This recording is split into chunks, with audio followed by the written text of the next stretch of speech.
price American was paying for its jet fuel went from an average of about 12 cents a gallon in 1973 to 59 cents a gallon in 1979. When Al Casey joined American Airlines back in 1974, the airline was deep in debt, losing money hand over fist, was fat with some of the most expensive labor contracts flying, and saddled with uncontrollable fuel prices. And if that wasn't challenge enough, along comes the U.S. Congress, changing all the rules. A passage of the Airline Deregulation Act of 1978 meant that American Airlines could no longer do business as it had in the past. The operation of the airline had to be restructured and its costs cut in order to survive in the new environment. 1929 found the bottom falling out of the New York Stock Exchange, and the panic was on. Casey learned how to survive growing up during the Great Depression. He watched his dad's construction company successfully navigate the stock market crash of '29, only to see him lose it all in a lawsuit in 1930. The Casey family went from privileged to poor. But young Al Casey wouldn't give up his dream of going to Harvard University. He worked every job he could, from grocery clerk to preparing bait and swabbing decks on fishing boats, all to raise enough money to pay his way to Harvard. And while their weary and battle-worn buddies watched from below, a historic scene took place that none who witnessed it would ever forget. World War II put graduate school on hold for Casey. Al joined the Army. But after serving 4 years in the Army, he went back to Harvard and got his MBA. He also married his sweetheart, Eleanor Welsh. He called her Ellie. His business career started with Southern Pacific Railroad, working in the financial office with Ellie's dad, Andy Welsh, where he met the titans of Wall Street who would later do big business deals with him.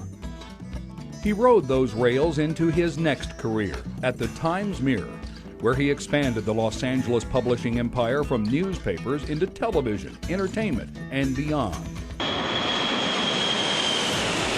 And all of that experience eventually landed him the big job at American Airlines in 1974. And what a big job it was. The airline had just lost an unprecedented $48 million, was over $500 million in debt, and saddled with the highest cost in the industry. I think that Al had a lot of street smarts. He was firm, but he was fair. And I think he loved to solve problems, Mike. And I think that was a large part of his success. That he loved to take over situations that were not doing too well and exert himself and his mind and his heart and his passion to correct them, to turn them around. And turn around American he did. He got the airline into the oil business to hedge against soaring jet fuel prices. He put business Spitfire Bob Crandall in charge of marketing, rearranged American's route system, renegotiated labor contracts, sold off some of its bigger, unprofitable jetliners. And then he hacked off Mayor Ed Koch by moving the airline's headquarters out of New York City.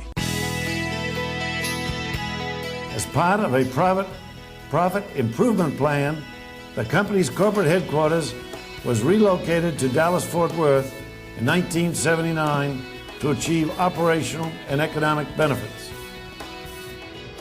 The benefits after Casey's 10 years as chairman of American? $31 billion in revenue, $500 million in profits.